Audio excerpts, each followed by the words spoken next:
BDR সবসময় miking করতেছে যে ভারতের সীমান্ত কেউ যাবেন না, একটা সবসময় অঘটন ঘটে যেতে পারে।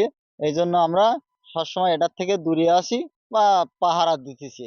ইন্ডিয়াতে পুশিং করার লোকজন যাতে না ঢুকতে পারে সেইভাবে আমরা বিডিআর সাথে পাহারা দিচ্ছি এবং আমাদের সহযোগিতা করতেছি। এখানে আমাদের বিজিবি অনেক অ্যালার্ট। আমাদের গ্রামবাসী যদি বিজিবি দিয়ে কোনো ঝুট ঝামেলা বা অশান্তি বা অপ্রীতিকর কোনো ঘটনা ঘটে, সেজন্য সবসময় আমরা অ্যালার্ট থাকি।